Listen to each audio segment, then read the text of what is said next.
Good evening, ladies and gentlemen, and welcome to another exciting Vobie One-Eyed Kenobi Showbie with me, Richard Vobes. Yes. Hello, how are you? It's the end of the week. It's Friday. Does it make any difference when we're all in furlough or locked down or stuck in our houses or can't go out? I don't know, but let's hope it does. Let's make out that it does. Let's have some fun. It's the Vobe Show with Ricky Vobese. Ricky Vobese. Yes, that's my alter ego. Sometimes it's Dickie Vobes and the Vobettes. Ta-da! And now it's Ricky Vobete. Ricky Vobete is going to be appearing at the Hippodrome Hammersmith. Wherever the Hippodrome Hammersmith is. I'm sure the Hippodrome Hammersmith is a very nice place to play. An audience of 1 to 1, to one and all, for he is a jolly good fellow, for he is there performing to one. To which one? Maybe the Queen. One likes to have someone performing to one. Doesn't one? Yes, 1 to 1. Ha ha! Anyway, welcome along on the 8th of January 2021. Have you managed to... In the old days, do you remember the old days when you used to write... it would change over in the year and you'd be going... Oh, it's 1982, isn't it? I still keep putting 1981 on my checks. Do you remember doing that? You'd fill out something and get... Put the wrong year. Do we still do that? People don't write checks anymore, clearly. They just go like that. Either that with a card, with a piece of plastic, or like that with a phone. I was trying to think, what is a phone made of? Is it glass with electronics inside, or is it some sort of acetate? Is it acetate? Or something? What is the fake glass that they use on phone? Not acetate. I know it's not acetate, but it's something... It's anyway, it's very interesting. Lovely to see you. Thank you very much for coming along. It's cold. Isn't it cold? It's cold. Oh, it is cold. It's very cold. And I'm sorry about that. I can't do anything about it. I've got both fires on. A fire in the back room there, or my front room, don't you know, and a fire on in the kitchen. Both fires are on, trying to warm it up just so that you do not shiver. So you're not sitting there going, blah, blah, blah, blah, blah. Every time I come to the Vobe Show, it's so bleeding cold. We don't want any of that.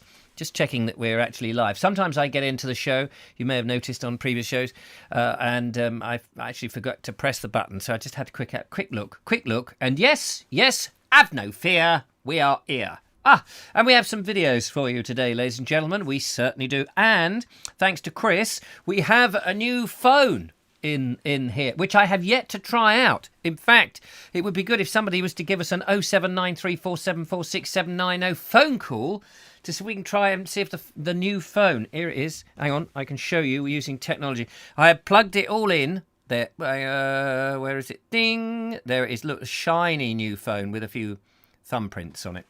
But it is a shiny phone. Thank you very much for the wonderful donation of a second-hand phone here to the studio, and we need to see if it actually works. I put the SIM card in. I've charged it up. It's connected to the desk, so it should work. Of course, what it does need is somebody brave enough to go, oh, I'll ring him. 0793 474679. What's the number, dear? 0793, dear. So, yes, anybody going to do that? What do we got here? Lovely claret jacket. Lovely, isn't it? Nice jacket. Oh, listen, it's got a new sound. I don't even know how you answer it. I don't know if that's done it. Hang on. Has that? I may have hung up. Hang on, we're just going to go and turn the volume up. Hello? Is anybody there? 3 knocks for yes, 2 knocks for no. Vobaphone. Is it a Vobe? I may have hung up. I don't know how you answer it. It's got a... How do you answer it? Look, I'm trying to answer it. Yes. Hello? Hello? This is ridiculous. You missed a call. Yes, I know I missed a call, but I don't know how you answer it. How are you supposed to answer the phone? This is ridiculous. Oh, finished setting up your... Yeah, never mind all that.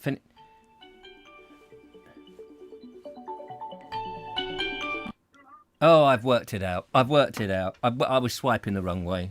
Hello? Would you like to buy a telephone? Yes, please. Can I have one that works? One that's simple. One that I can answer. That's twice now that you've put my phone number out to the world. I'm very keen for you to get all the dodgy calls that I get. I don't want them. I don't want these calls anymore. I'm so apologetic. Have you got a spare phone that you could send me that Yeah. I could just use for phoning you? Yeah, that's true. That's what you need, because I keep broadcasting. Well, nobody looks back at the show anyway. Do you know it was going it was doing this thing, and I thought, how do you answer? I've never tried it, you see, because it's new. Well, obviously, and I'm just looking at the outfit you've got on, and I think a bit of tinsel, and you've got all the colours of Christmas on there. Yes, thanks very much. Yes, I've got my red jacket, claret jacket, as somebody said over there. As long as it's claret and not a carrot jacket, I don't mind. And my green. I didn't think of me looking like a... Well, it is still winter. I think we've had the 12 days of Christmas, depending on when you start. But I think that's all done and dusted, isn't it? I thought this COVID will be over by the time he's worked out how to answer this phone call. Oh, absolutely, yeah. I would hope it was. Is it over now? Has it all finished?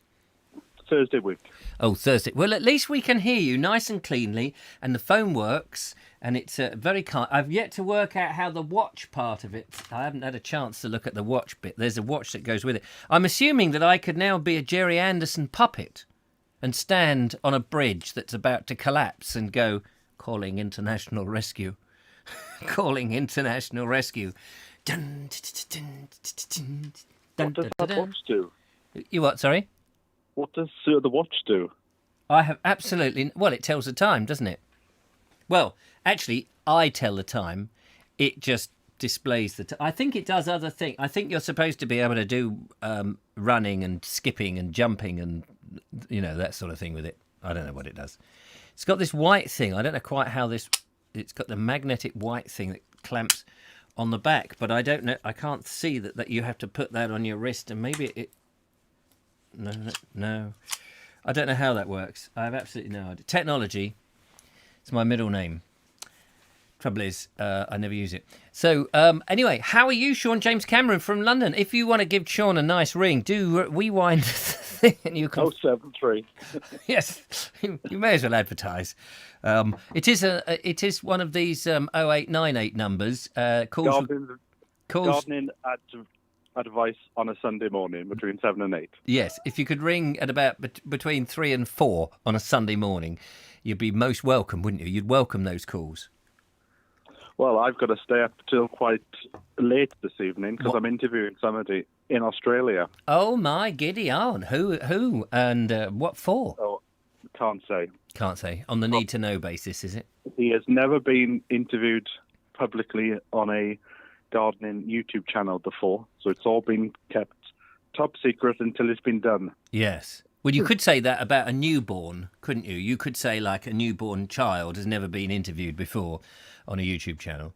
I mean, there must be millions. The reason why I've decided to stay up really late is because I would rather his picture be showing the background of Australia than me showing the background of Lewisham. You need to get a green screen, don't you? That's what you need. I've got a green jumper, but you need a green screen. Then you could show whatever you like. You could have orangutans around you. That would even confirm. In fact, you've got a green screen over your left-hand shoulder. Yes, I have. It's hidden behind that bag. I've often thought, why don't you put something up so that you could just pull it down for different shows that you do? Yes, I did. A different backdrop. Yes, I did. But you know what it's like trying to light a bit of chroma key. It's not that easy, is it? And I haven't got the lighting rig. I think when I rejig the studio, I may well put it on a roller so it comes down like that, and then I can be in the middle of the Sahara Desert, going, water, come back to me. And also, as well, put a bit of the glittery curtain on there as well. On the where? Onto the roller, so you could have some curtains to come down. I'd like them to swish in front of me. You know, them to just swish like that, velvety curtains that swishes in, and then you open a bit like the Morecambe and Wise show. You know, when they used to sort of come flying through the curtains and try and sort of get through. What's going on? Bring me sunshine. Bring me sunshine. In your eyes. I don't know the words. Anyway, it's lovely to talk to me. So when does this go out on? You might as well give a bit of advertising to you. This is what channel is this going on? Is this the allotment channel, the lifestyle channel, the Sean's Garden Diary? Right. Spelled SEAN. Going out on Sunday night. Spelt what? It's going down to the wire because it's recording Sunday morning Australia time. Yeah. So I've only got a few hours to turn the video around and to get it online, but I love to be on the edge. Do you, in case you fall off? Live telly, on the edge. On the edge. God, blimey, I bet it's going to be exciting. And so this is an Australian gardener, is he? It's an Australian gardener. Good day there, sport. Very popular person. He's only been around for about a year. Right. And he's very popular. He's only been around for a year. Nobody's actually seen him. It's the first time he's been on a YouTube channel. Well, this might make you a bit sick. So get the bowl ready. His first YouTube video was seen by 500,000 people within a week. Wow. What did he do in that? Gardening. Yeah, but was he known beforehand? No.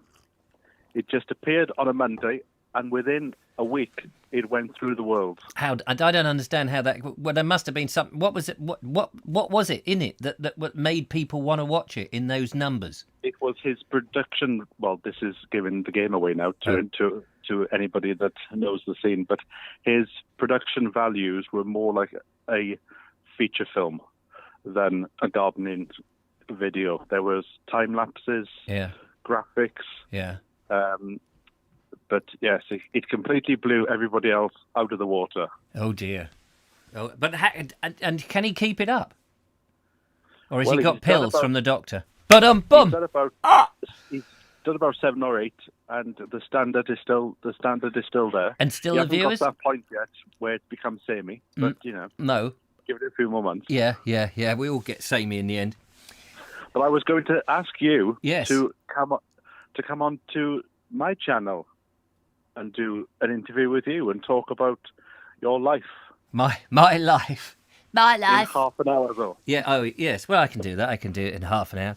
I was born old and I died young. It was a dreadful affair. It was one windy night in the Mediterranean on a boat that I was rowing. I was just born, and there I was rowing this boat. I thought, what am I going to do? There's a place, England. I saw the bright lights on Herne Pier, and Herne Pier. Have you ever been to Herne Pier? I got a hernia once on Herne Pier. Anyway, a quick little update. Yeah. Have you had that phone call today to say the house is sold? No, I haven't had that. Bloody dad. He's going. Wait till you've got to tip the rest of me in the sea. Then you can sell the house. Swine. He's holding me. Blooming heck. Superstitions. Talk about it. Anyway, better go. Better get. I've got a show to do. Good luck with your interview in the morning.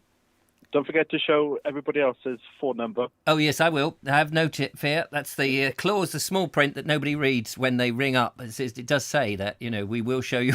Not intentionally, of course. Anyway, lovely to talk to you, Sean. Bye-bye. Bye. There we are. Now I've got to work out how to turn the phone off. I think he's done it. I think he's done it himself. Yes, if you could just hang up. When you ring... Thank you. When you ring... Oh, that might be important. Right, okay. That was important. That was a text that's just come in. I should just tell you, ladies and gentlemen, now this is a serious thing. At any moment in the show, I should warn you, I may be reduced to tears. No, I really, well, I'm putting a brave face. You may not realise this, ladies and gentlemen, but I am actually putting a brave face on it. I nearly didn't do the show. I really nearly didn't do the show tonight because there's been something that came up. I was just sitting here, minding my own business, doing stuff, and then I had the phone call from my friend Harriet, who lives in Shropshire. And I used to go out with Harriet. We had one of those things you used to call a relationship. We had a relationship for about 8-9 years, something like that. I can't remember exactly. It was nice relationship as well. And then we just decided we had to go our separate way. But between the two of us, we had a child. Between the two of us, although I didn't get custody of the child. I mean, occasionally, this little beast came down to see me. And it actually, I had her here. I had this little thing here, this poor little thing. And I would take her for walks round the park. Little Lola, her name was. Little Daxon. Not a human child, wasn't a human child. We didn't do any of that nonsense. No, we weren't mucking about in the you-know-what department. Now listen, Lola. Now this is true. Lola, Harriet rang me. She was on the M54 driving down to Telford from Shropshire, which is about 12, 15 miles. And I'm waiting any minute to get a text because Lola is not very well. She's ill, very ill. Something to do with the pancreas on a dog. And she said, and poor old Harriet was in tears, but she had no one to deal with it. And she had to get the dog to a vet. Not that a vet was around, but she had to get it to an animal vet. And so I'm putting a brave face on. I'm joking about it, but actually I could hear any minute some bad news, or hopefully little Lola will get on some doggy drip and will be administered the necessary to assist her. So we are hoping and praying that little Lola is going to be all right. But of course, if the news comes in, Harriet said, can I ring you? And I said, well, I have got to do my show. But obviously, if Harriet needs to drown her sorrows, then, one has got to be around a little bit. So I'm just warning you in case I suddenly have to abruptly go because there's a phone call or something, which will be private phone call. It's not going to come. It's not going to ring in on the show. But hopefully we've all got our hearts out for little Lola at the moment. Now, I know Lola's a dog, and some people go, it's just a dog, She's, how old is Lola? She's probably about 6 now, 6 odd years, 6 or 6, maybe 7. I don't know. Time goes past so quickly. So Lola is, and if you want to see what Lola looks like, I do have a Facebook page. I said I haven't actually updated it since Harriet and I stopped seeing each other, but there is a Facebook page called Lola. I'll see if I can find a picture and shove it up. Anyway, we've got videos and we have a piece of art. And we have a piece of helpful describing how to do art video as well, with a little bit of help of me and Mr. Norris. Mr. Norris has done the work. I'm just doing a bit of the helping to do. Anyway, whatever. So that's what we've got in store. Let's go into the video box.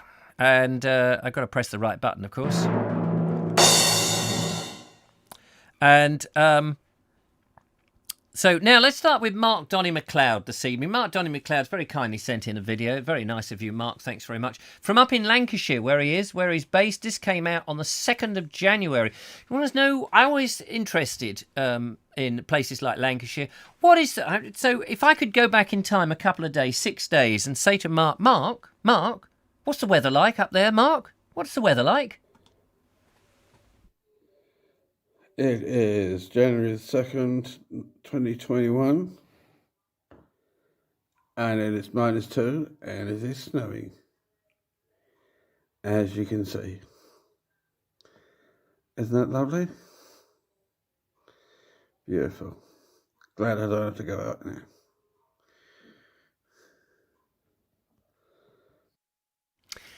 I'm glad. Did you go out there? That's the question we want to know. And Mark, we know Mark had the COVIDs.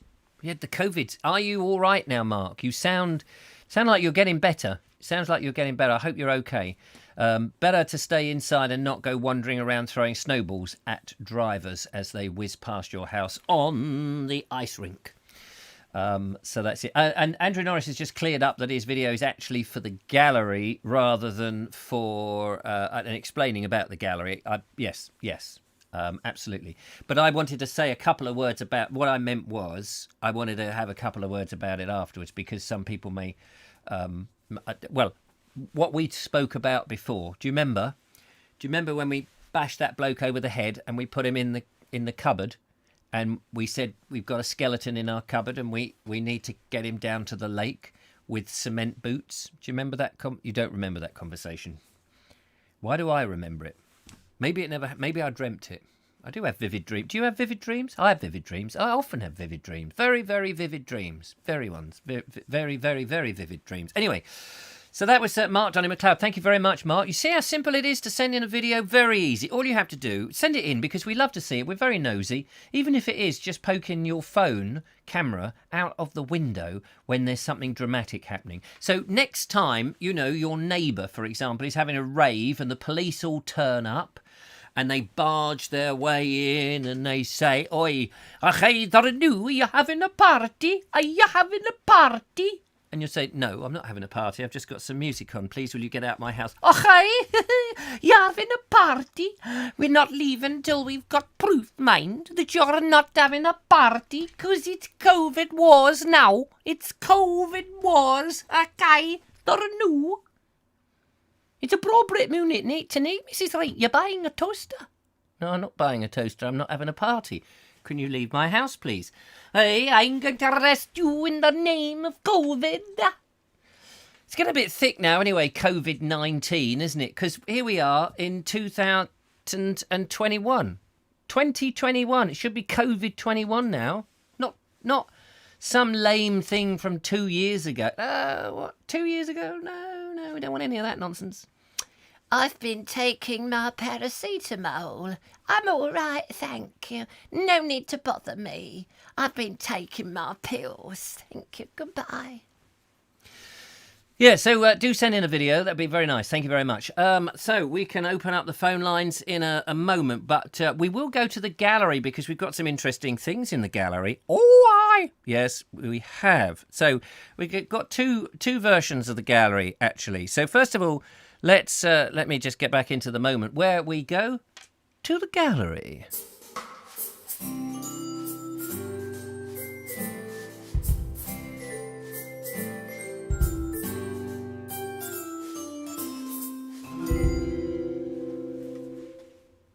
This is a feature that is going to run and run and run. I feel that people are going to embrace this like they've never done before. So I had a lot of people saying that they've gone outside, taken a picture of some bricks, which they thought would be suitable for the gallery, because apparently in the Tate Gallery there used to be some bricks. And I think actually the Tate Gallery was made of bricks, wasn't it?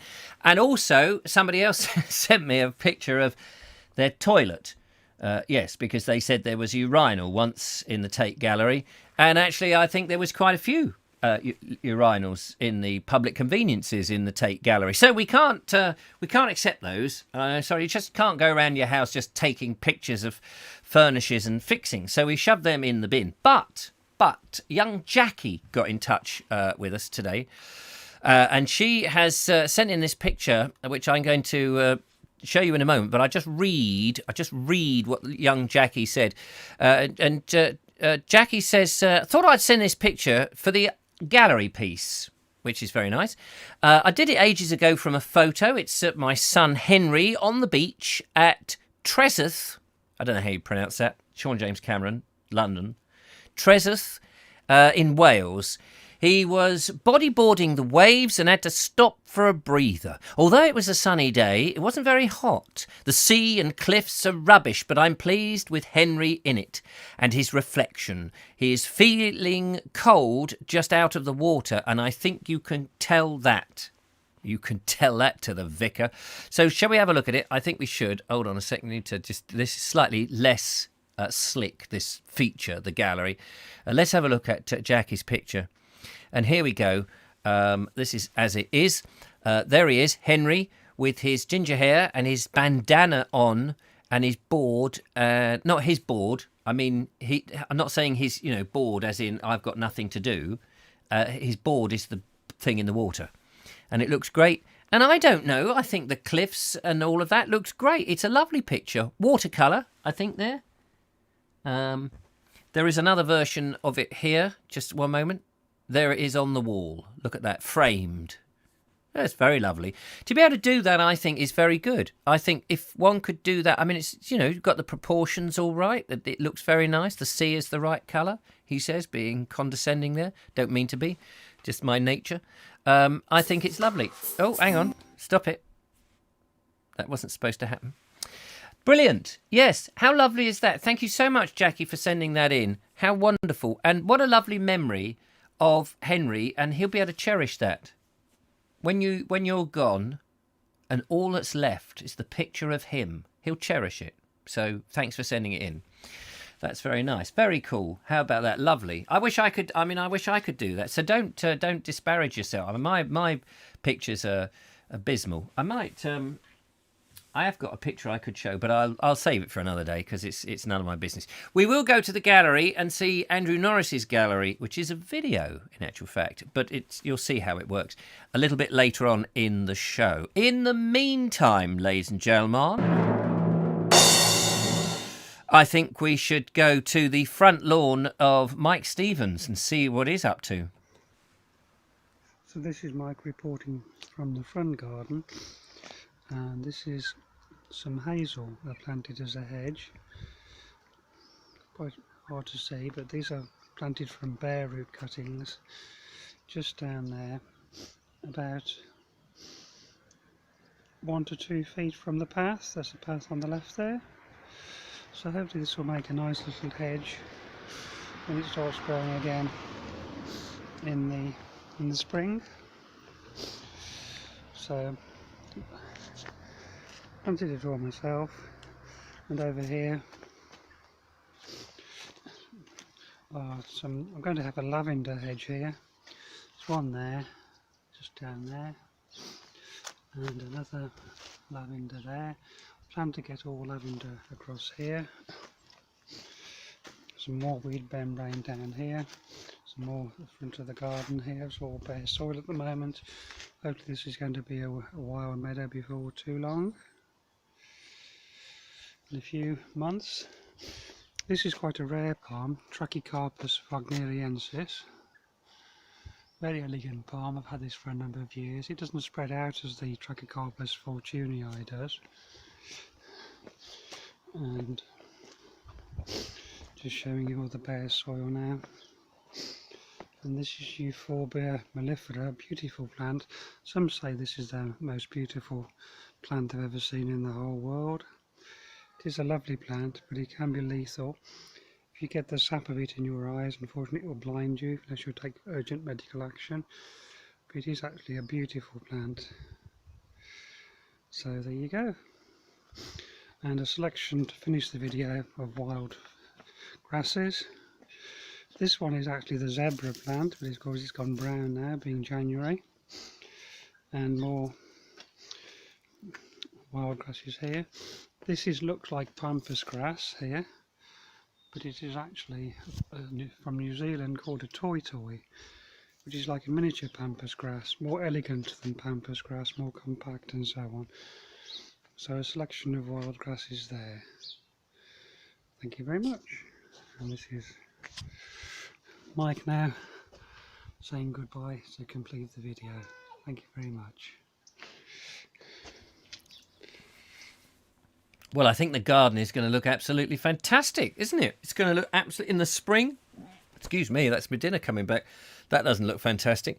No, I think that's going to look amazing. Wild meadow in the front, wild meadow in the back. You'll have bees and butterflies and crickets and grasshoppers and this and that and spiders and creepy crawlies all over the place. You won't be able to go to bed without scratching for a long time. But fantastic. And you'll have hawks and cranes and dumper trucks. No, sorry. You'll have hawks and buzzards and kites and other flying mechanisms all around. And your neighbour, what do your neighbours think, Mike? They must be looking at you going, well, we've got a perfect lawn here, a striped lawn, all looks so nice. What's he doing next door? He's mad, isn't he? He's just got rid of all his grass. What is he up to? Do you know, dear? I don't know a thing. You don't know, dear? You don't know what's going on with Mike next door? I really don't know. I've seen him out there, and I think he's bonkers.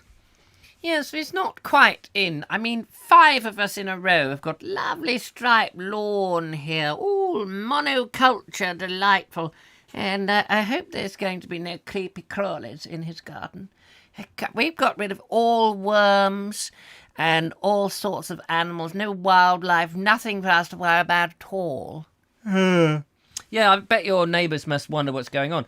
But when they see it, when they see the magnificence that is going to be your garden, they're going to be insanely jealous, aren't they? They're going to be insanely jealous. Fantastic. Well done. Clive Waterfall says, impressed with your knowledge of the proper names of the plants. Yes, you see, you don't muck about, do you, Mike? Eh? Pampas grass is a sign of swingers live in the house, says Sean's Garden Diary. A little behind the times. We've done that a couple of weeks ago. In actual fact, we all went to these swingers' houses, and I discovered I actually knocked on somebody's door and they didn't have a garden swing in the back garden at all. And not only that, even when the kids were around, they only had a slide. Not even a roundabout. Not even a roundabout. So I don't know why they would have a swing in their garden, but anyway, can't quite work out the connection between pampas grass and swings, but there you are. Swings and roundabouts, if you ask me. Mike Stevens says, when I told them it was a wild meadow, they were very happy. Ah, I bet they were. That's nice. Well done. Eastbourne couple are laughing, which is good to see. I'm glad you're laughing as opposed to throwing up in a bucket. And Mike says, I like to be different. And well done for you. We all like to be. We're all individual, aren't we? We're all individual. We're not a great herd.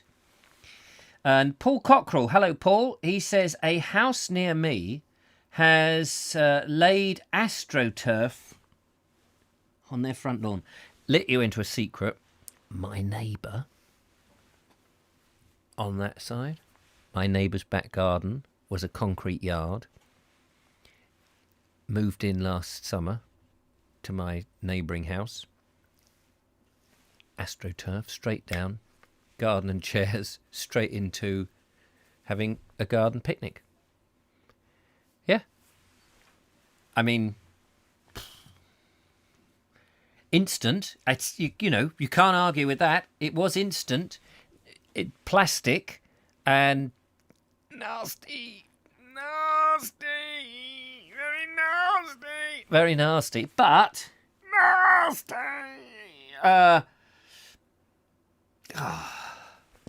So it looked like I was having a poo then, didn't it? I wasn't. I was just thinking about the AstroTurf and sitting on it.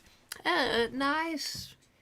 Plastic. I mean, AstroTurf, isn't it? It's a bit... If you those people who remember cassette tapes. Do you remember cassette tapes? You could pull out a cassette tape like this. It is like basically sitting on a instead of brown, green version of the cassette tapes. That's really what it's like, isn't it? AstroTurf. Whoever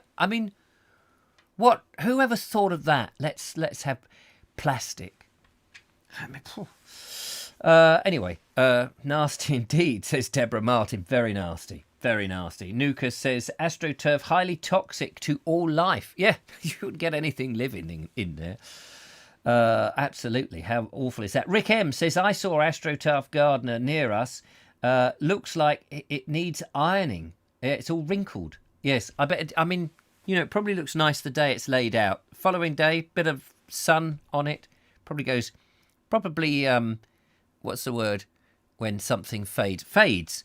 It fades, probably fades.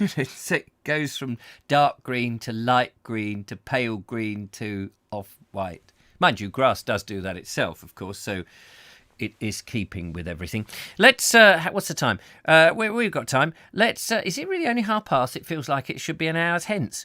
Let us switch on the old phone line, see if somebody else would like their phone number revealed on the... No, I won't. I will do... Unless you're Sean James Cameron, you don't get your number on the screen. You can give us a tinkle. 07934746779. Okie dokie. Have you ever had AstroTurf? Tell me about it. Give us a call. Love to hear from you. Which will be interesting. Let's have a look. Here we go. Look at this. Listen to the music.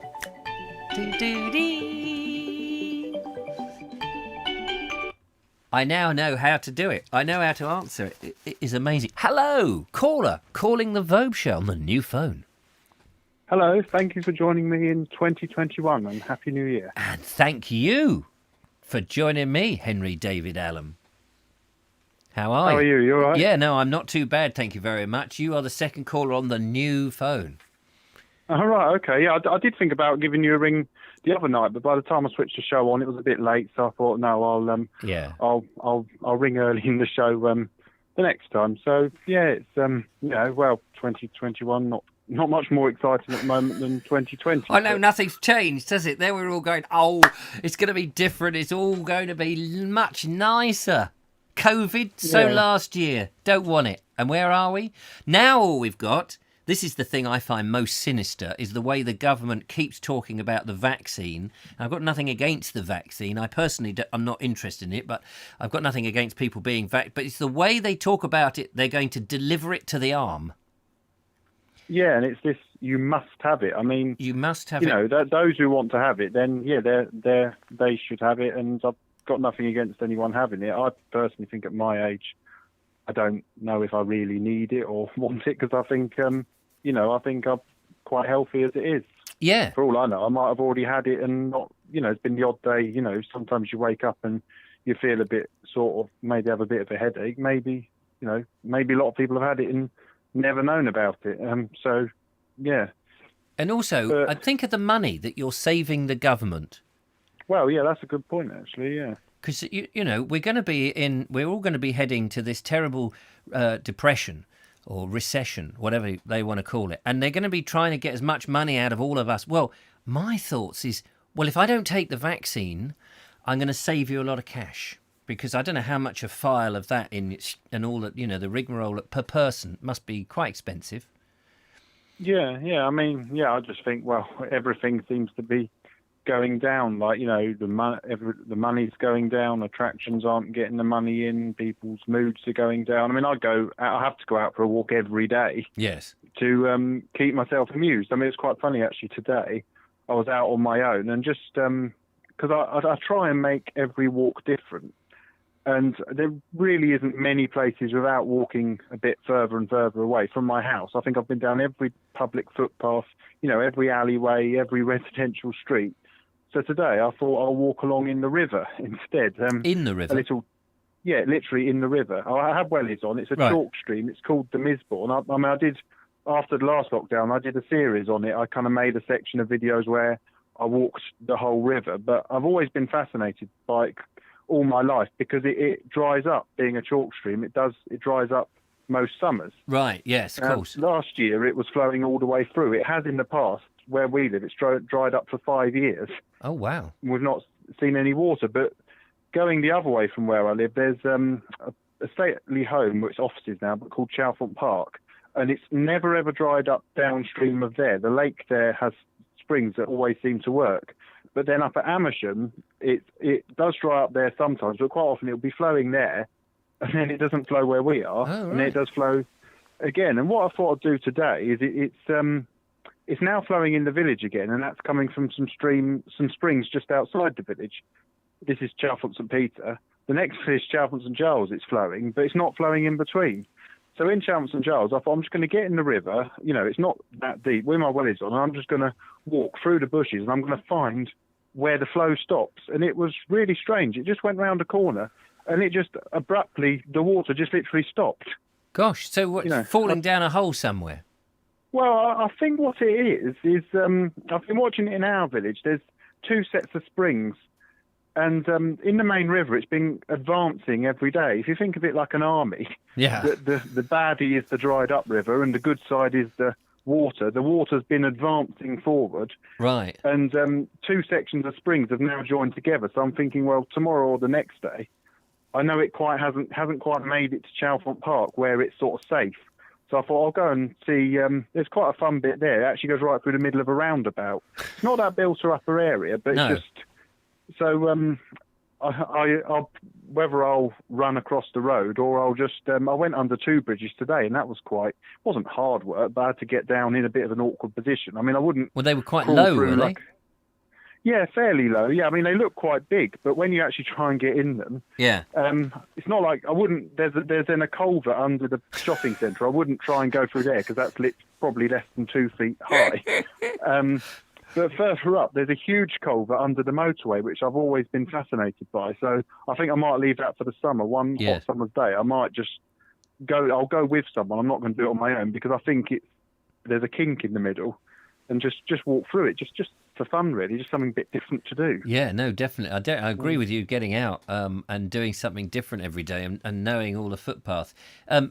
Chalfont St Peter, I think. Yeah, have you been there on your travels? Yeah, isn't there the British Forces Services, BFBO, British Services Broadcasting place, the SSVC, the Services Sound and Vision place?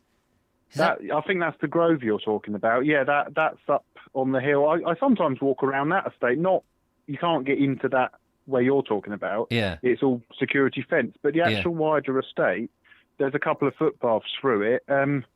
There's quite a nice walk. I might have posted pictures on the Board Explorer group. I might have done last year, where there's a load of satellite dishes and the footpath goes right past them. Yeah, that is. I used to do a show at that place at the Services Sound and Vision years ago in the 80s. It was for just when satellite television was just coming in, and before the internet, and I used to do this. It was sort of my first television, really, proper television. And I did this little character called Percy Peevely. And what the forces used to do is they would take the children's programmes from the BBC off air. They would record them off air.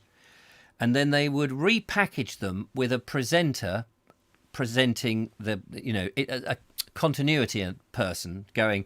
And now, kids, the next programme is Blue Peter. And then they would put this together. I see, yeah. And then it would be sent to Germany and Cyprus, where the troops were based and their families. And it was the children's television.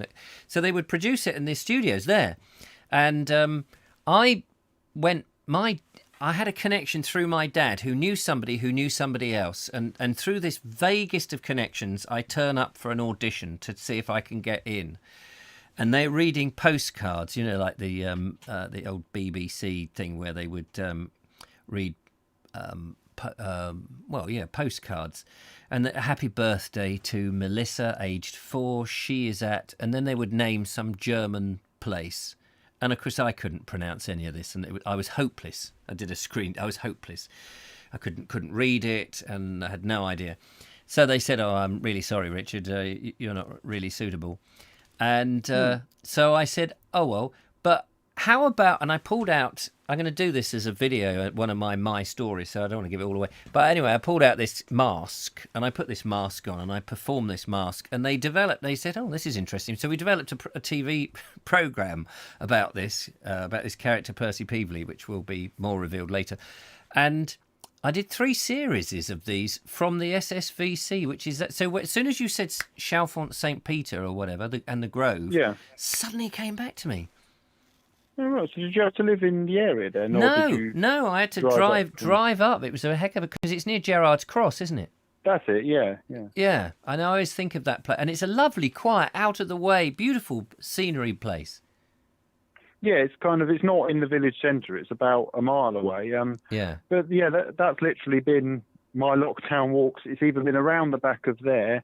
Some days I go up. I don't really want to start a debate on it, but with HS2, there's a couple of construction sites near me, so I have a walk around there where the Chiltern Hills portal is, and I mean, not much has changed. You can see they're starting to get ready, but so I just have to try and do something just a little bit different every day. I mean, the other thing that's different is now they're not playing golf. The golf course, I don't know if it's the same everywhere, but the golf course seems to have become the new public park.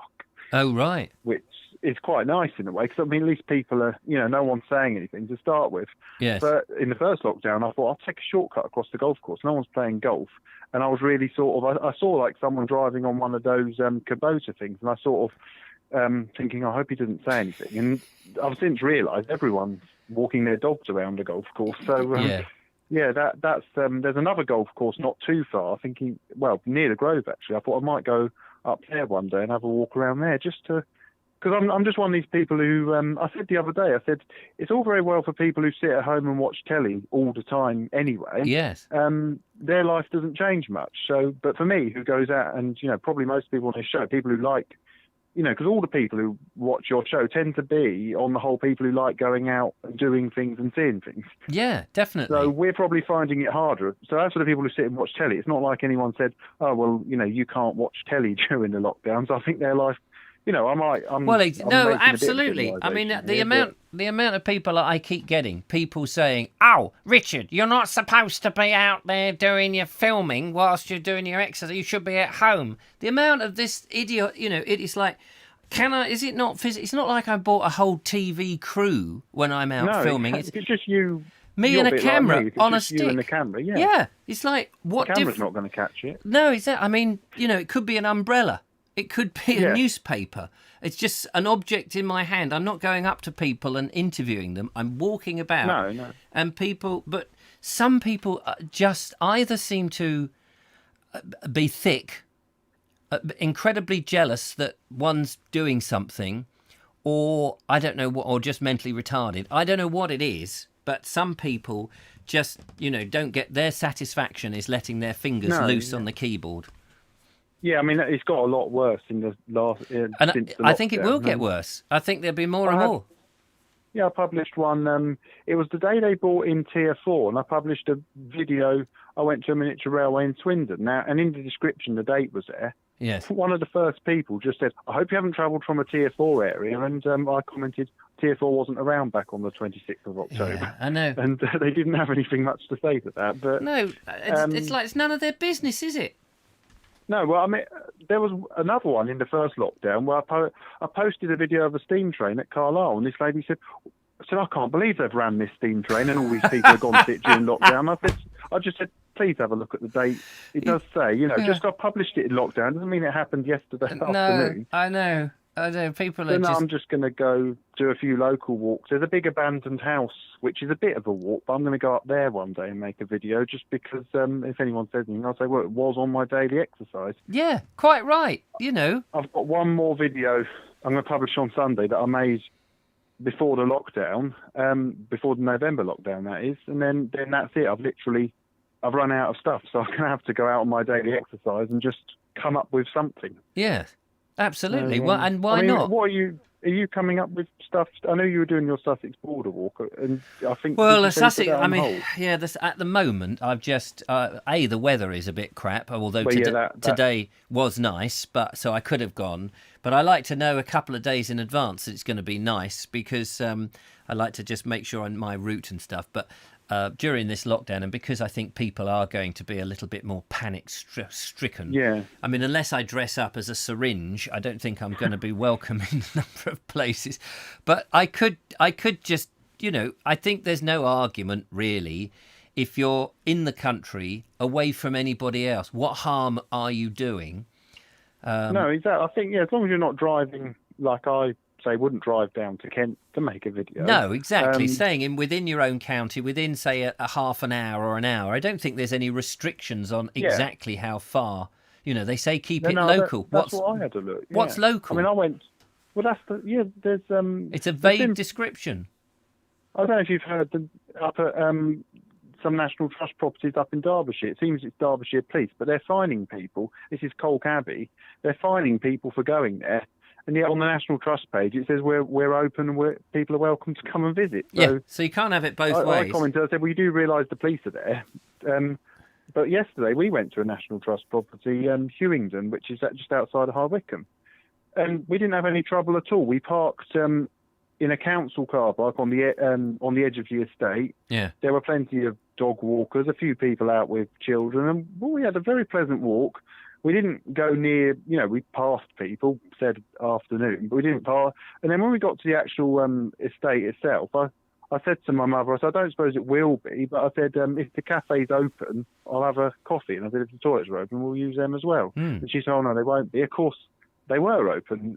Well, I said to her, look, there's two people there holding National Trust cups of coffee in their hands. So I said, I don't suppose they're holding them for fun. I said, I think... So yeah, they were open, and it was really nice. No one saying it. No one said anything like, "Oh, no one else should be here." So, and yet other parts of the country, it's we've turned into a bit of a police state, it seems. So yeah, and this is the thing. If you want people to comply to a set of guidelines, which is now law, but if you want people to comply with that, it has got to be reasonable for everyone to agree to it. If it's unreasonable, then limit, say 10-mile radius of where you live. Yeah, That would make sense. But I mean, they say local, keep it local. Well, how's local's local?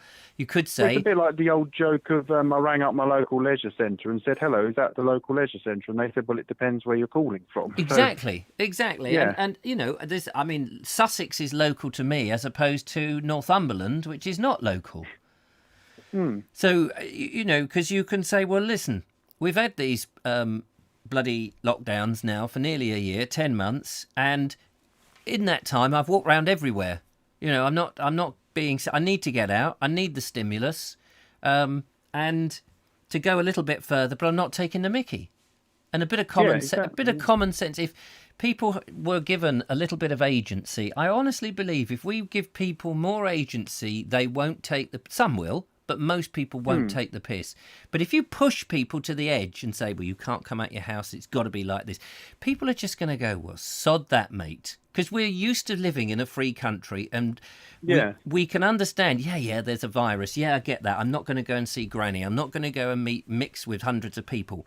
Most people are going to do that. But give them the agency to say, well, do you know what? Today I'm just going to go 5 miles up the road and walk over the downs and come home and not see anybody. Yeah, if you're driving in your car, I can get it perhaps in the Peak District, if you get, because the Peak National Park has quite a lot of large towns and cities around it. Yes. If everyone, say, goes to the Lady Bower Reservoir, then, and, people can't get parked, then it's a bit of a problem. But if you think, I'm just going to drive to the next village, which, might be pleasant, but it's not sort of, it's not going to be too many people there, I really don't see the problem. I mean, like, my other interest being railways, I've pretty much put that interest on hold. I haven't been.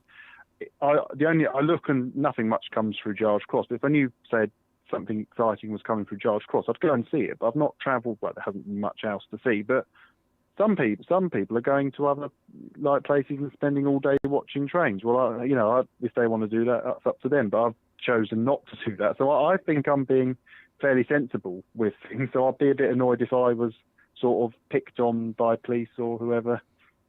Thankfully, it hasn't happened yet, so let's just hope it doesn't. But no, well, that's the thing. I mean, one's just got to be polite to the police, not argue with them, and be nice to them, I think. I mean, charm them and say, I'm really sorry. It's so vague. When it says local, I think that 20 miles is quite local to me because I go up to so and so 20 miles very regularly. To me, that's quite local. So I don't really know what you mean by local. So if I've made a mistake, officer, I'm really sorry about that. For I'd me, be annoyed if I got a fine though. I really well, would. of course, but they're not supposed to fine you first off, aren't they? They're supposed to ask you, you shouldn't be here, blah blah blah, and it's okay, and then it's, well, I'll leave. I'll go home immediately. I'm ever so sorry. But I think the people who get fined are the ones who are going, no, I know my rights, mate. I know my rights, because you don't want to rile the police. Why would you want to rile them and start arguing? I mean, they may be taking the mickey. I would just sort of just be. Yeah, no, fair enough. All right, yeah, no, you're right. I'll just go back home. Because if they catch you the next day, it's a different thing. Yeah, I mean, I wasn't the police, but last summer I went to Bolton Abbey, which, of course, most of Bradford and all the other towns around that area were going there. Yeah. And you had to book online and pay to park in their car park. So I thought, well, yeah, fair enough. I'd had a word, but there's the embassy in Bolton Abbey Steam Railway very close by. I said to them, I'm thinking of going for a walk. Is it all right to leave the car here? Because you had to pre-book your journey on that. So I did that first, and they said, yeah, that's not a problem at all. You can leave your car here as long as you like. So we walked to the Abbey. When we got to the Abbey, there was a security guard, and he was, quite big and bolshy looking. He was very pleasant, but he said, oh, hello, where have you parked your car? Can we see your ticket? And I said, oh, well, we've walked here.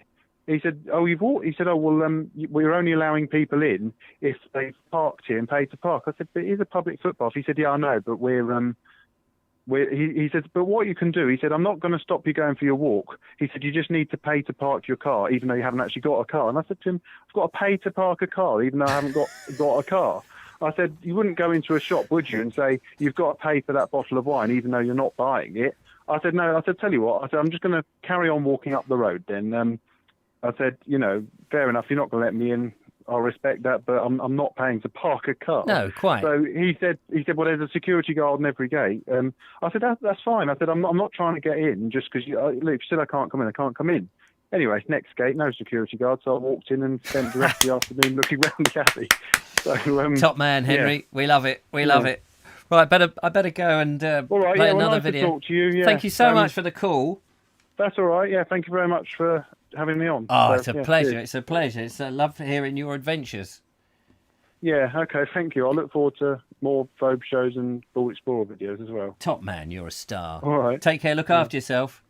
Yeah, and you. Yeah, bye. Bye bye. There we go. Henry James Allen. God, my ears were getting warm underneath there. Is it warm in here? No, it's not on. Must be the house has just finally got warm. Brilliant. Well, that was lovely. Lovely to talk to Henry there and all his adventures and all of that. It's all good stuff. Yeah, the Nootka Seaglass has a good point there. I noticed as it came up. The rule, guideline, compulsory, mandatory term is not defined by law. There's a huge difference. I mean, these are all vague things, which is why common sense should just rule. Common sense. You know, if you're not hurting anybody and you're not doing anything and you're not likely to hurt somebody and you can just be polite and reason with people, surely that is enough. But it may not be. Excuse me, officer. Where's your mask? Isn't that a fine offence? Yes, exactly. Although you don't have to wear masks. Not if you're exempt. I've got a lung condition. That would be telling. Anyway, good to hear from Henry. Lovely to that. Let's go and we'll play a video and then we'll go into the art gallery. Oh, it's so nice having an art gallery. We've gone up market, you know, ladies and gentlemen. Up market.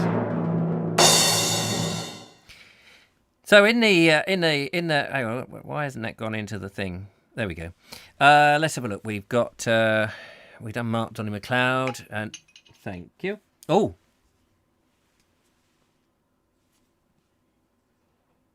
This is about little Lola. News straight in. She will be stabilised tonight and then back to the regular vets for more investigation tomorrow. So she's not being put down then. That was my fear. My fear was that she was going to be, well, I'm ever so sorry, madam. But out comes a syringe. We've got to... Oh! Bing! Oh, feel much better. Oh, sorry, we gave you the virus. Sorry, the vaccine. No, that was meant for Mrs. Jones over there. Oh, what have we given Mrs. Jones? Oh no, we've given her a dog serum. Look, Mrs. Jones. Mrs. Jones, are you all right? You're foaming at the mouth, and you're barking at that tree, at a squirrel. Oh. And her hands are looking decidedly hairy. Oh my! Well, at least that's something. Thank goodness for that. I'll text Harriet a bit later. That's, excuse me, that's good news. I think it's time for us to, let's have a go at, Josh has sent us a video. Thank you, Josh. Josh is not the lady's real name, but it's the name that she likes to use. And she's been down near the Pulborough Brooks. There's no music in this. It's just atmosphere and the place. So give her a big welcome. This is young Josh. And by the way, if you are a patron of the Vobie One-Eyed Kenobi, on Sunday, which is only in a couple of days, Josh is my special guest in Conversation With on the podcast that we release for the patrons. Thank you very much, Josh, for that. Meanwhile, let's go and have a look a bit at nature. Did I press the button? I didn't.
That was nice, wasn't it?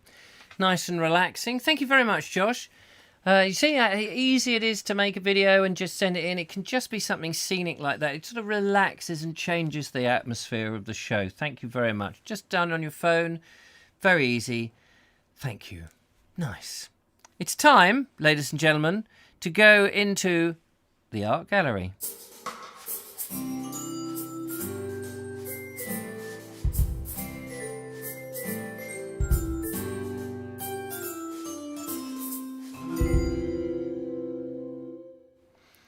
And in the art gallery tonight, young Andrew Norris has sent us a video, which is very kind of him. It is actually in the video box, but it's for the art gallery, you understand. Sorry about that. And so it's the only way I can get back into the video section, you see. So his art is a piece of video showing various pieces of art that he's worked on. I think he shared it in the group before, but it's definitely worth us having a little look a second time, because the idea behind this is also to inspire people how easy, or perhaps that's not the right word. It doesn't mean to say that you don't have to be a great skilled artist with the paintbrush. Art can be, apparently, according to Andrew and others who've told me, it's something that expresses yourself. I don't really understand all of that, because I like the stuff that I can't do. That's, to me, what it is. But people do it in different things. And that's part of my learning process. I will embrace all of this. Anyway, I can hear Andrew saying, just play the video. Oh, yes, sorry, just play the video. So here is some of Andrew's art.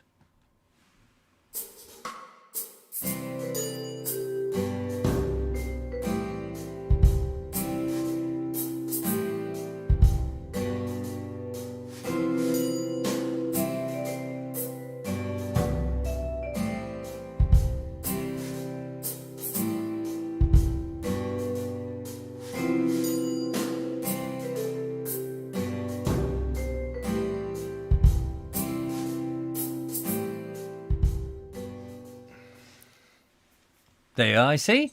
So all you need, get down to the beach, create something from stones, take pictures, send it in, bang. There we are. Lovely. But of course, the longer you've been doing a bit of art and you've worked out how to do all these things, the more expressive it is. But that shouldn't stop you from trying. Thank you so much, Andrew. Very much appreciate that.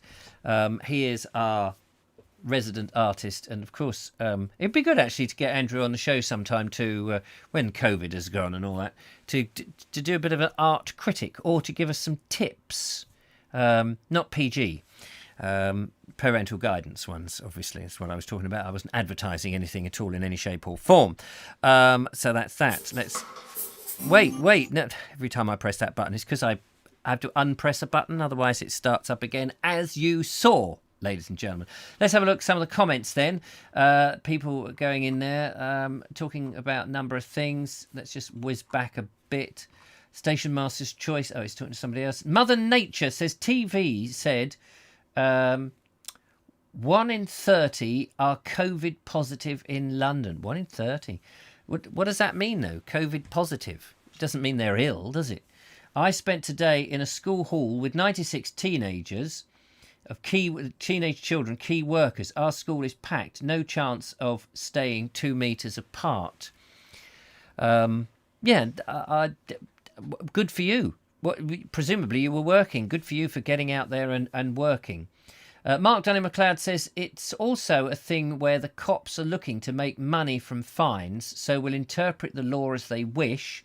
That makes it very hard. Yes, of course. I wonder if they're on a... Oh, we have a call on the phone. I like the music the phone makes. Sorry about the delay in answering the call. I was just getting into the tune that it makes. Hello to you. Hello, Richard. It's Lance. Hello, Lance. How are you? I'm all right, mate. How are you? Yeah, I'm good, thank you. Very nice of you to call in. I keep getting beaten to the punch. You've started something off here, you know. What do you mean? Well, we're showing art now. You sent in your pictures, yes. And suddenly we have an art gallery, all thanks to you. Yeah. There you go, see? So you'll have to send some more pictures in. I will, mate. I will. Do you remember that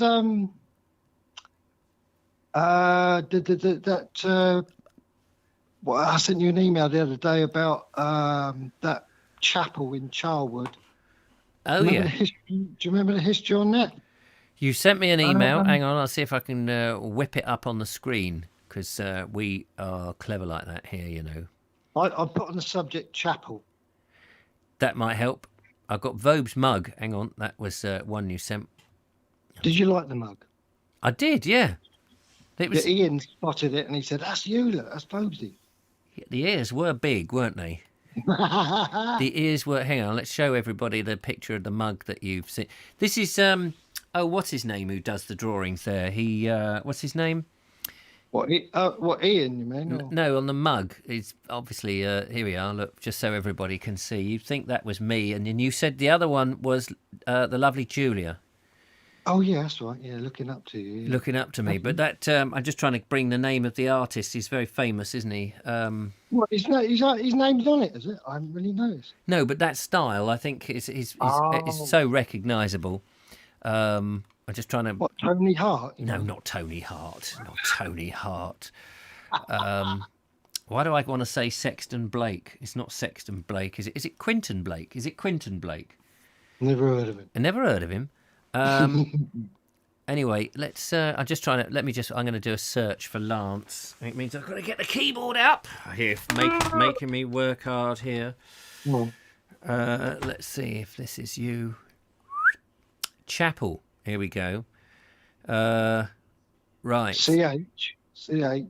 Yes, I've got it. I have got it. I have it here. I sent you a history, a note of historic interest. It's the chapel in Charwood, a village in Surrey, just up the road from a village you've been before called Rusper. It's 9 miles up the road. Oh, is it? Yes, it's not just up the road. This building was first erected in 1797, it says here. Mm-hmm. Hang on, I'm going to share the screen so people can see what we're looking at. In Horsham. Oh, I see. So the chapel was in Horsham as the guardhouse of a barracks to a house the troops assembled to repel an expected invasion by the French under Napoleon Bonaparte. After the Battle of Waterloo in 1815, it was bought by a Charlwood farmer. Hello there, that's a nice thing. Moved here on horse-drawn carts. It was re-erected by volunteer labour to become a non-conformist chapel. In the mid-1800s, the congregation was around 150. However, the congregation gradually dwindled. Oh, he snuffed it. And in 2013, the chapel was acquired by the newly formed Providence Chapel Charwood Trust. That runs off the tongue nicely. Many of the timbers were rotten, and not the trust members themselves, of course, and extensive repairs were necessary. Repair work started in 2017 and was completed in 2018. But what we haven't got is a picture of the place. Oh, I know. Why didn't I think of that? Yeah, well, I don't know why you didn't think of it, but we might be able to do that live on the show as we do this. We've done this before in the reading show. What is it called? Charlwood? No, Providence Chapel in Charlwood. In Charlwood, Surrey, is it? Yeah. CHARL Wood. I'll give you a picture, which is coming up now. Oh, where'd it go? It's a clapboard place, is it? What's that? Well, it's got white clapboard all around. Hang on, I'm going to share the picture again.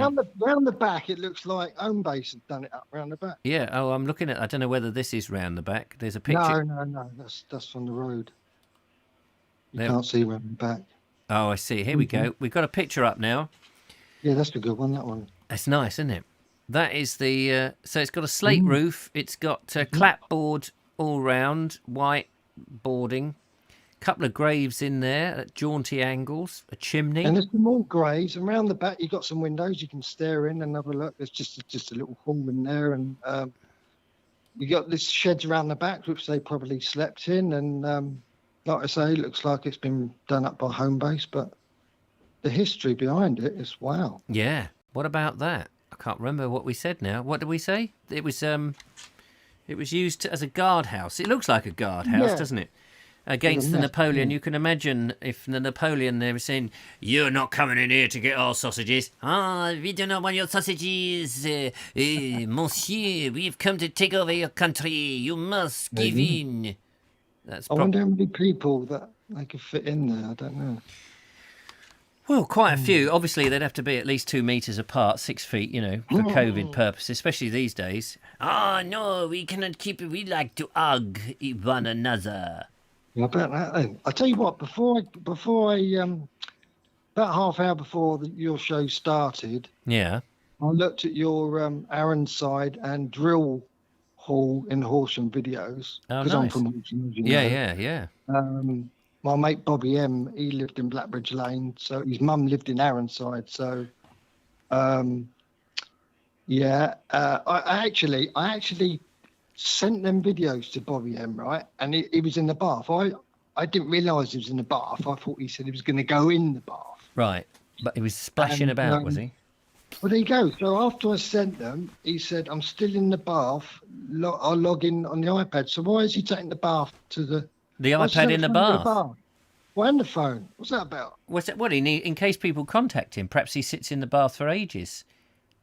I didn't think of that. He's What's just he doing in the bath then? well, wash it. What else do you think he's doing in the bath?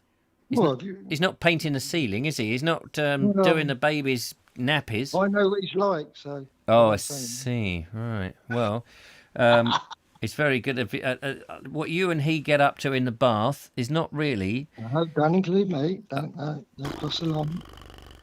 I want to give out a shout out to Ian Dance because he did a 2-day course, electric course, pat testing, and he got 92% and he passed, so I'm proud of him. Well done, Ian. He's electrified, is he? He's electrified. Well done. He's been Pat tested. Well done. Who is this bloke, Pat? I mean, he gets around a lot, doesn't he? He's not the postman, is he? Don't know why they call him Pat. I mean... Postman Pat, Postman Pat, Postman Pat just put his fingers in the electric socket and now he's got no hat early in the morning. I've got a couple of stories. How about this for a couple of true stories? Go on in. Ian was in a queue Yeah. going into Co-op. A woman in front of him a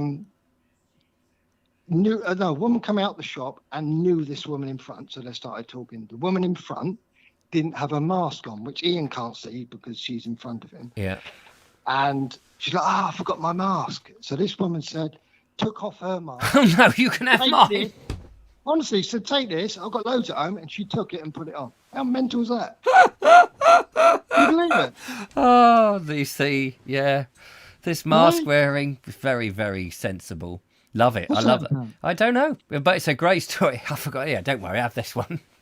Yeah, I'll rub it on my... There, it's clean now. Oh, Are yeah, you thanks, still Hilda. Are you still seeing decorations up? You know, the Christmas decorations? Are you still seeing that up? I haven't seen any. You haven't, but No. the other day, Yeah. Monday I think it was, just round the corner from where I lived, there was lights and they were like, oh, these look really, really nice. So I went up to the house just to knock on the door to say, I really like your lights. Yeah. What's wrong with that? What's wrong with that? So when I'm right there, I thought, where are the lights coming from? Because there's no wires. I thought, hey. So I knock on the door and I can hear a noise in the distance upstairs. Yeah. So about a minute later, I turn around. There's a projector on the lawn, isn't there? Oh. It's called a star projector. Oh, is it? And it lights up the house. You can do it in your bedroom, light up your kid's bedroom or Is it whatever. like laser? Is it laser stuff? Yeah, that sort of thing, I think. Yeah. You be They look careful you really don't nice. walk through it because you know what lasers can do. They can chop your legs off very easily. Well, depends what country, isn't it? The story. I think it could be. I think the intensity of it is something to do with it as well. But When she answered the door, I got her out the bath, didn't I? you've got out the bath. Just to say I like your lights on your house. Oh, is that what you did? Well, she had a dressing gown on, so I assumed she was in the bath. Yeah, maybe she had an iPad in there, and your mate was in there with her.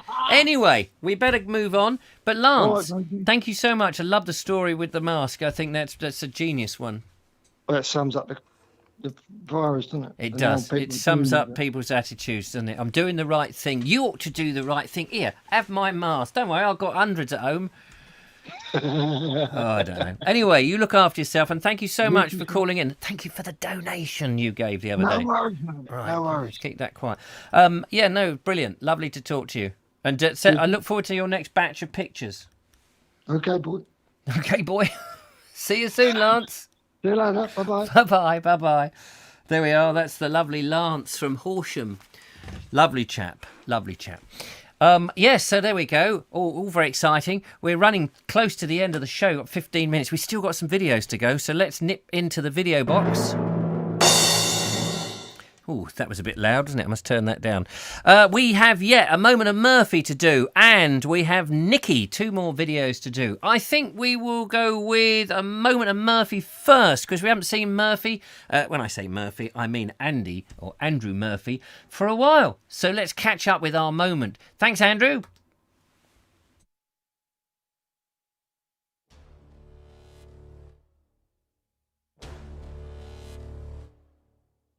Hi everyone and a happy new year. Welcome back to another Moment of Murphy with me, Andrew Murphy. Today is Saturday the 2nd of January 2021 and I thought I'd come out on the first walk of the year round down to Farlington Marshes near Portsmouth. Let's go. The route taken is shown as a purple line on the map.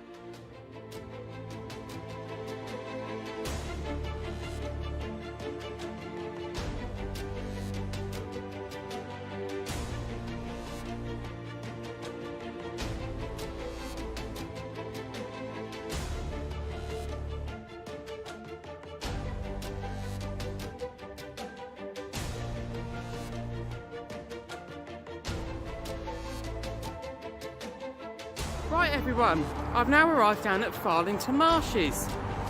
Instead of going left into that way, I'm going to carry straight on towards the western end and I'm going to head right round and back round towards the east. Right by the Havant bypass on the A27. Without further ado, let's go.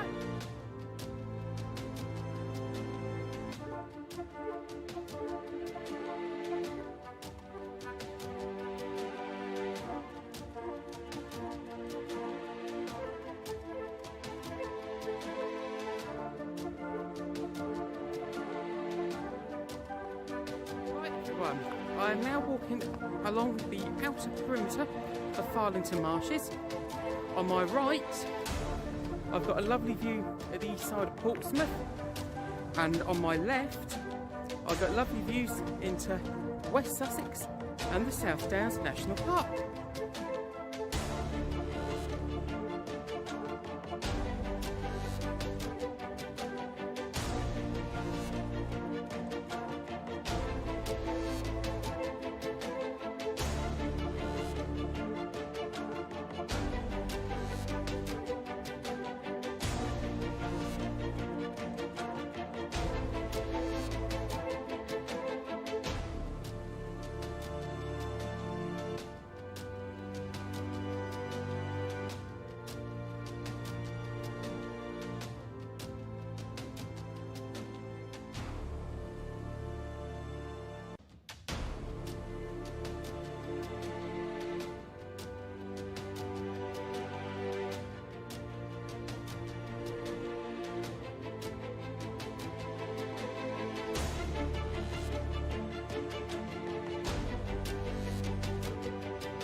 I've now just finished around Farlington Marshes. I am now heading back towards the car, which is over in that direction. I would just like to thank you for your company. Just like to wish you also a very happy new year for 2021. And until next time, bye for now.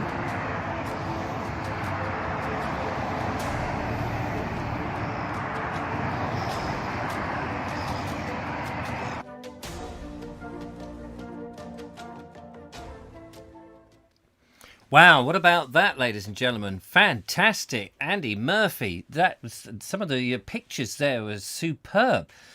Wonderful stuff. You get about, don't you? It's lovely. Lovely to see that. And interesting place. I've got to go and look that up myself. Thank you very much, Andy, for sending that in. All good stuff. If you go out for a walk and you've got a phone, so easy to make just a very simple short video, or more complicated with a bit of editing, just like Andy demonstrated there. It's all good stuff. Lots of thumbs up for that. We do like our moment of Murphy in the show. Looking forward to the next one. Wonder where he will go. All good stuff. And as somebody said, who is it? I just saw that just now. Farringdon Marshes are fantastic and the main breeding ground for Brent geese. Brent geese are the same as Canadian geese, aren't they? I did a video about Canadian geese or Brent geese in Pagham, fairly recent. I think it was last year sometime. And it was fascinating to see all these geese on the mud flats and all of that. We were trying to get some to fly. I've got to go back to Pagham on the Sussex border walk to look round there. But yes, Farlington Marshes, fantastic. Interesting place. Thanks for that. We've only got one more video to go, and how are we doing? It's 21 minutes past. We'll play the last video in, and I'll open up the phone line for the last of the phone calls for tonight's show, just to finish it off. So we're going to go back into the video box, and Nikki, Nootka Seaglass, has sent us a nice little one. So we're going to check that one out and then open up the phone line. So we're back over to Norfolk, ladies and gentlemen. Like to see a bit of Norfolk in the show.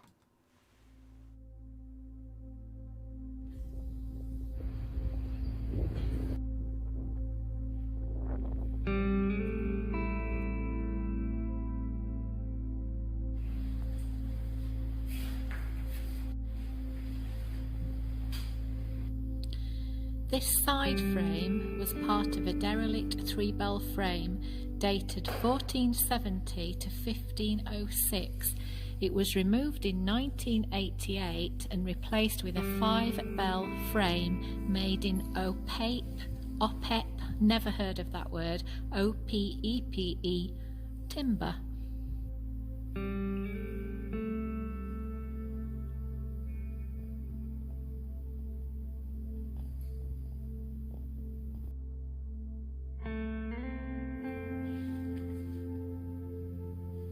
Just love all the tapestry, kneeling cushions.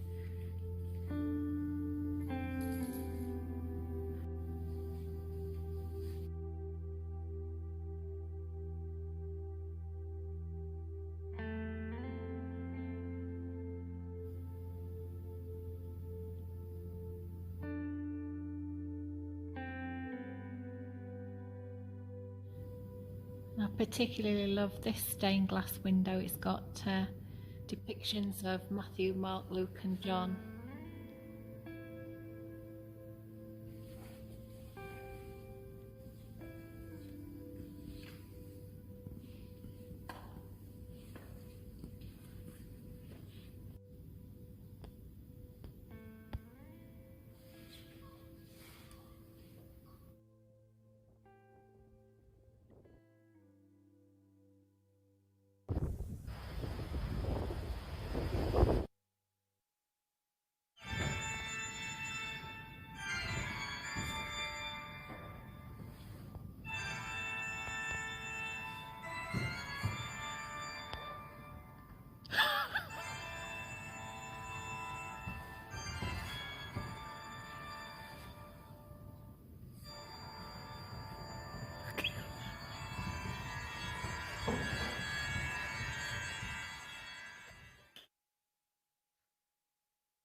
That took me by surprise. That did. That took me by surprise. Fantastic. Loved it. Interesting. Yeah, no, what's it? Somebody said, Mike said he couldn't hear Nootka speaking. And that's because Nootka was just coming out of one channel. And I've noticed that on my phone, if I've accidentally recorded something and it's only coming out of one channel, phones sometimes only seem to have a mono channel, like the left channel. And you can't hear the other channel, which is very odd. You'd think that they would just by default make it a stereo signal into a mono channel and take both signals. So I don't know why you wouldn't hear her. Sound was coming from one speaker in my headphones, says the lovely Julia. But anyway, if you did hear it, yes, there was a bit of bark at the end, which presumably was being played on a mobile phone, was it? I think, not really the organ. But it was very funny. It took me by surprise. So, yeah, no, that was interesting. And that bell housing, 1410 or 1411, whatever you said, 15th century. That's old, isn't it? It's old. It's just old. You think how old the trees were. The trees were probably 500 years old then. So possibly that the trees were planted or seeded in the Saxon period. I always think it's interesting when you look at old timber and you think, well, the timber, and then what they've done with it. And you look at the timber and you think, yeah, this bell tower might have been 14th century or something like that. And then you think, well, actually that timber looks several hundred years old. And you start to think when that tree was alive, the history that was around it during its lifetime, then it gets chopped down and turned into something. And then there it is, a wonder. And now that particular timber is just in the side of the church. Very lovely stained glass windows. I'd love to be able to do stained glass windows and put them in my house. I'm not religious, so I wouldn't have religious depictions in there. I would, I'd love to have trees and pampas grass would be nice, just for my swinging in the garden, you understand. That would be fantastic to have that. And I do have some coloured glass, funnily enough, in one of my doors, actually, as it so happens. Give us a call on 0793 4746 before the show ends. You'll be very welcome to be the last caller of the show. Thank you, Nikki, for that. That was fantastic. Lovely to see that. We've had a wonderful selection of videos in today's show. Really nice. And let's hope we get some more for Monday, which would be superb. And we've got some art for Monday. I believe Dean has sent in some art. He said, but it's for Monday's show. I can't make any other day. So that's fair enough. He's obviously doing his Dungeons and Dragons on the other days. Very enjoyable show tonight, says Tracy Murphy. I'm very pleased to hear it. We have a call, so let's say hello to our caller calling in. Hello, welcome to the show. There's that moment of pause when whoever it is. Hello, can you hear me?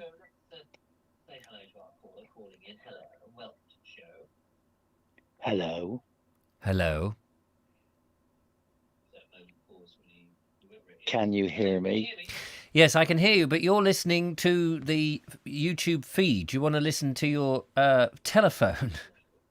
Yeah, I've got the telephone by my ear. Oh, then you can hear me? Yes. Oh, right. Okay, that's grand. Sorry, we were hearing you listening to the Vobes show, which is on a delay, you see. Right. So if you turn the, however it is you're watching, if you turn that down, then you and I can have a chat and everybody else can have an earwig. Right, I've turned it down. Brilliant. There we go. So, who are you? My name's Chris. Hello, Chris. Lovely to talk to you. Yeah, but I'm not talking to Richard, am I? You are, yes. I'm Richard now. I mean, I'm Richard Vobes, but you're talking... Yeah, I can see now. Yeah, there's a delay. Yeah, that's right. it. Now then. Fancy not knowing how to work a phone, coming on the telly before working it out.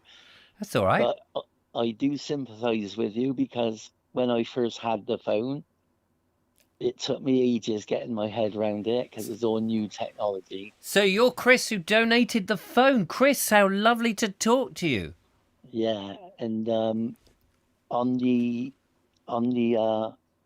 chat, I come up as G-Ramps. Oh, do you? G-Ramps.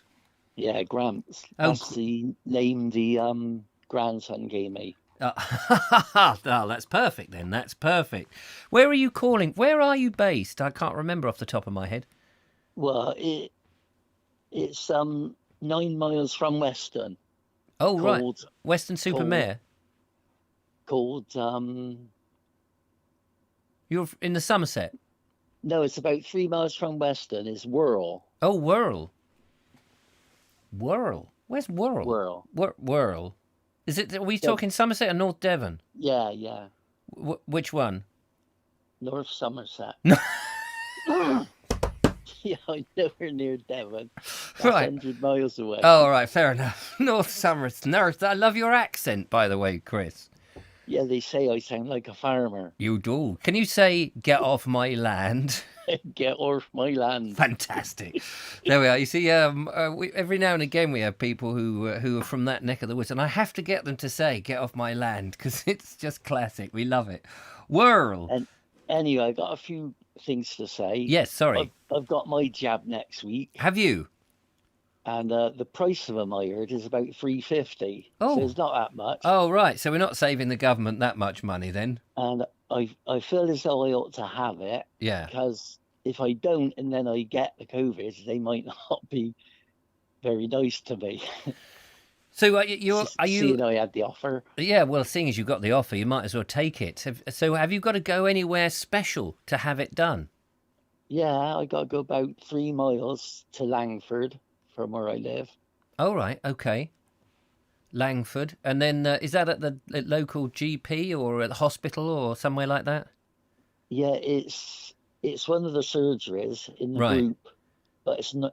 I mean, I could just walk round the road to my own, Yeah. but they sent me over Langford. Sent me over Langford. Oh, right. Oh, okay. But So I've got plenty of time. yeah. So are you nervous about having it, or are you not bothered, or?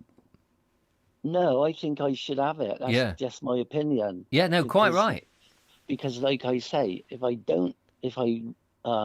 turn it down Yes. and then I get it, Yeah. they might Absolutely. not want to bother with me.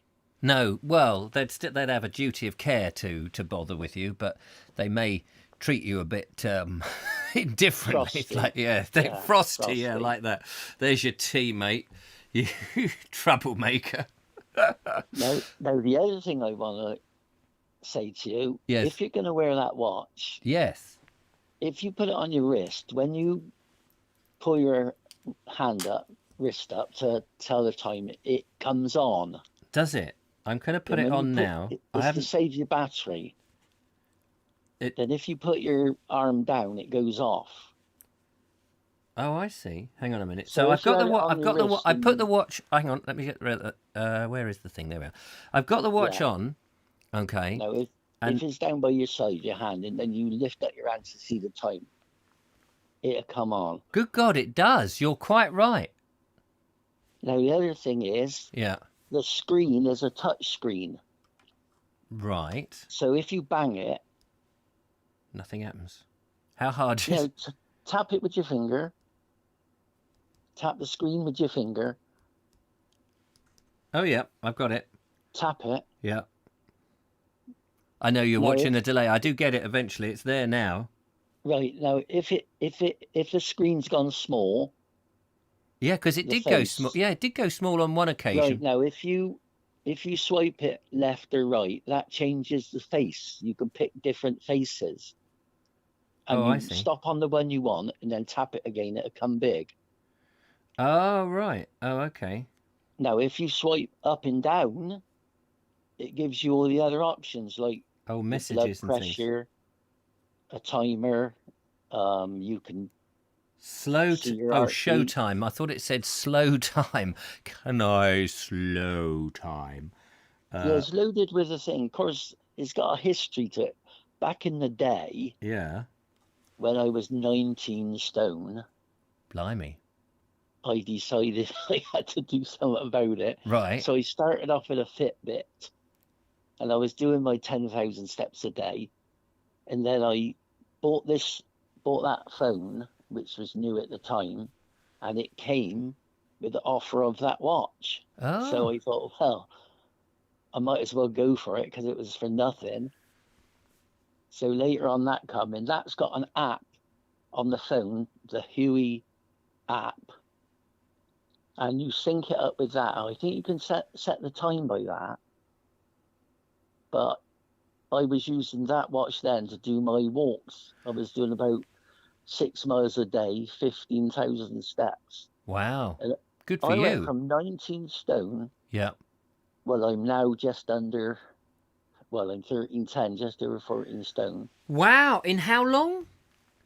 Well, about 2 years. In 2 years. So at 13, hang on, 14, 15, 16, 17, 18, that's 7 stone you lost in 2 years. Walking, yeah. Just walking. Yeah. And when you say you were 19 stone, was that because you ate a lot? Couch potato, yeah. Couch potato. So have you changed your diet? Yes. Yes. I stopped being a pig. Oh, I love it. You stop being a pig, bless you.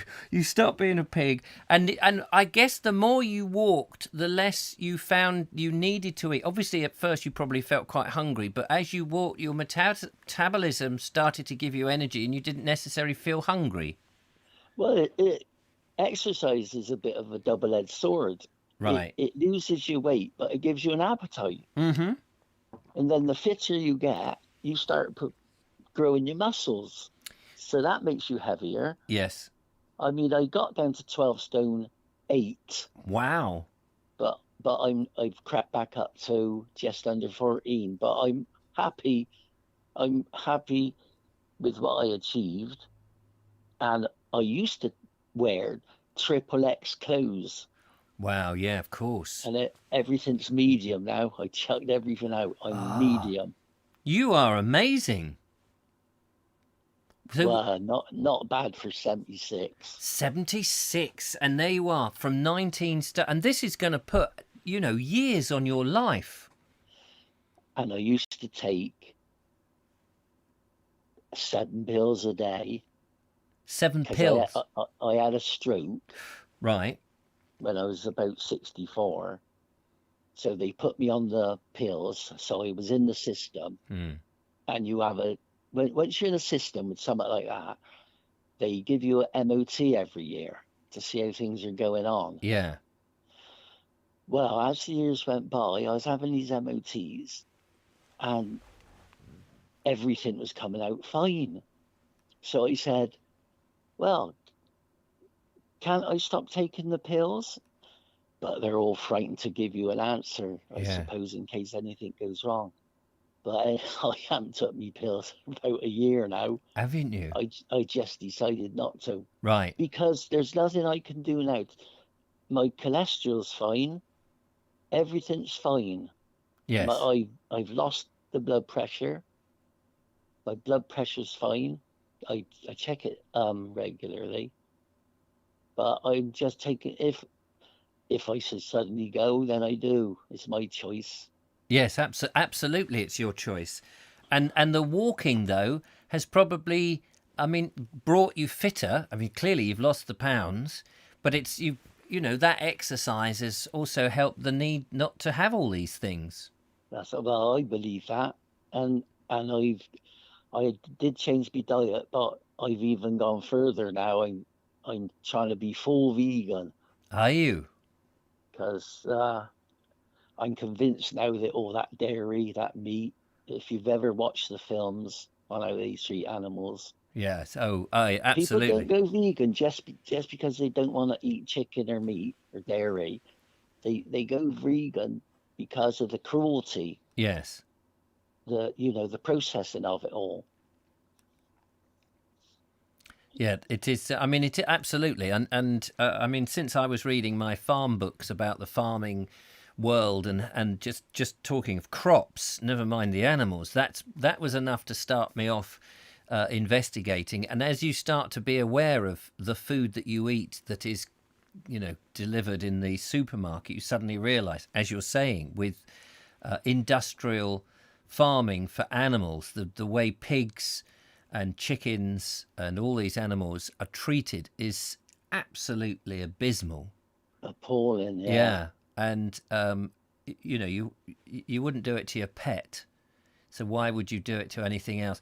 And whilst I am a meat eater and I personally like to eat meat, I now would just not buy. I'd rather go, if I have to go to the supermarket, and I do sometimes because of how busy one is, I will only buy the veg. And even if I just end up with potatoes, carrots and peas and some gravy on the top, that's all I'll have, rather than eat their meat, because I absolutely disagree with it. I don't think I could go vegan. I haven't got the time to think about the different things to do it for me yet, but maybe. Yeah.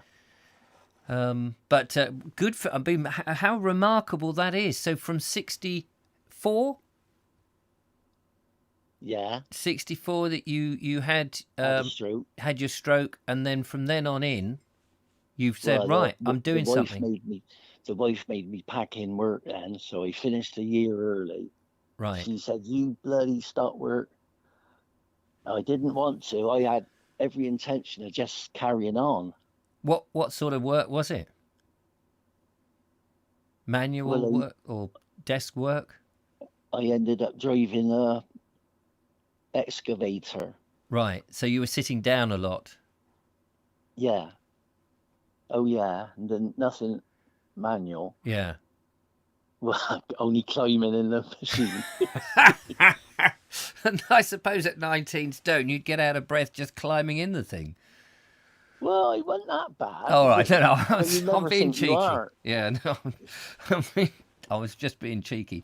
But that's amazing. That is amazing. So you gave up work, and then you just after a while, in 2 years, you lost 7 stone, and by walking. I thought that was a long time. Well, I don't know. I mean, it's not safe, is it, to lose that amount of weight in a rapid amount of time? I think over 2 years was a very sensible thing.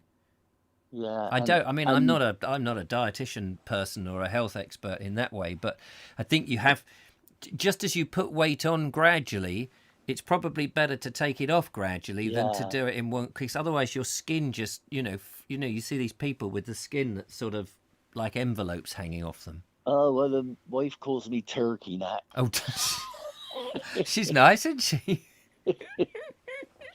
The kids call me Skeletor. The grandkids. Do they? Skeletor? Because you've lost so much weight. Yeah, but I can see it happening with the youngest grandchild now. And with this lockdown, he's just on that computer and he's getting bigger by the day. Yes, this is the worry I have for kids, is that they're not being brought up in a world of exercise. I tried to tell him. I said, "Cam, if you don't lose it now, you'll be fighting it all your life." Absolutely. I tried to get him to come out with me. I mean, I'll go anywhere. So how many miles a day do you walk, roughly? I used to walk 6. 6 miles? 6 in the morning, and then I used to go out listening to a show at night for another hour. Gosh. But yeah, I loved it. If I don't go out now, I get moody. I think you've got to have that fresh air. Yes, I totally agree with you. I mean, this is it's one of the reasons I started doing my videos. Was I enjoyed going for walks, and it gave me a reason to go out, because I would often feel that there was other things I ought to do, and going for a walk was too much of a luxury. But if I made it my job, then I have to go for the walk. And so then that way, it works for me. I'd like to go more walking, really, but with the lockdown and stuff, it's proving a bit dodgy. Yeah. But Julia is very keen to ask me to ask you if you would, and I'll email you, if you would do a little podcast with me for our patrons. I don't mind. I don't mind. There you go. We'll sort that out. And we'll because I know nothing about doing one. No, well, it's just like what we're doing now, having but a longer conversation, because we've got to end the show now, really. But it would be nice to have a longer conversation about life, the universe, and everything. But yeah, talking about weight, I started watching your programs, and going back a bit, you was quite podgy. Yeah, I was. Especially if you saw the Exeter one. Well, if I talk to you again, I've got a story to tell you about Kader Idris. Oh. It was because of you. I went up that bloody mountain. Did you? Yeah, but I could tell you that another time. Oh, yes. Kader Idris, we'd love to hear that story. I'm going to write that down. Hang on a minute. I'm going to write it down here. When you went up there with your daughter. Yes. I thought I must go up there anyway. I I'll get back to you on that one. Yes, brilliant. I've got 2 stories that goes with that. Ah, that sounds great. Your watch is great. I'm just I mean, I've got to adjust the time because it's a bit. It says it's 10:20, but every time I do that, it does what it says on the tin, which is great. And you just charge it up by that funny white thing, presumably. That's then. that. That's the charger. Yeah. It's amazing. And to charge the phone wirelessly, you need to prise the cover off. Right. Yes. Because it won't work. And that ring on the back of the cover, that's to stand the phone up. You pull the ring out, turn it around, and you can prop the phone up with it. Oh, I see. Oh, landscape. Yeah. Oh, yeah. I didn't realise that. You could just get your own cover. Yeah. Like that. No, it's great. Thank you so much. We're going to have to end, I'm afraid, but it's been lovely talking. But we'll talk again, Chris. Yeah, love to. Fantastic. It's so nice. It's great to have new voices as well. And I can't thank you enough for the phone. That's such a generous gift. And the watch that goes with it. You're a star, you are. Well, what you do with most things I get, you get something new and you put in a drawer. Yeah. And then 3, 6, 9 months later, you think, they that bloody thing. I should, so... It's best just to get rid of them. That's it. Well, I think that's true. I've got so much junk that I need to get shot of. But I must end the show. It's so lovely. Thank you so much for calling in and being our last caller of the show, Chris. And we will talk again. Yeah, nice talking to you. Lovely talking to you on your phone. Oh, that's so good. It's got so many. There's so many things of it. On it, you will never get your head around it. No, I know. Well, I couldn't even answer it. That was the first thing. That must have made you laugh. But anyway, Chris. Yeah, okay, Richard. Thanks. Thank you so much. We'll talk to you again. Look after yourself. Yeah, and you. Bye. Bye. There we go. That's wonderful Chris from North Somerset. Get off my land. Get off my land. What a lovely man. What a generous man. And look, it works every time. They are, see? How amazing is that? Dear, oh dear. Well, we've overrun a little bit. Sorry about that, ladies and gentlemen. But it was lovely to talk to Chris. Thank you so much for everybody who's contributed in one way or another, whether it be a video, whether it be just chatting on there, calling in, watching from afar, putting up the thumbs up. Thanks for the 50 thumbs ups. That's really, really good. Just trying to keep people entertained in the evenings here, especially during the lockdown, but of course out of those times as well. And really appreciate your contribution to the show. It's our show. We share it all. And I'm just here to push the buttons and make the mistakes. So that's really what it's all about. But thank you very much for coming along. It's been lovely to have those conversations and share it all with you. Look after yourself. Michael says you should get him to do a jingle saying, "Get off my show. I've had enough of you now. Go away." That would be hilarious. Anyway, thank you very much. Look after yourselves. Take care. Thanks for everything. It's Friday. There'll be a video tomorrow. Have no fear about that. There'll be a Sunday chat on Sunday, of course.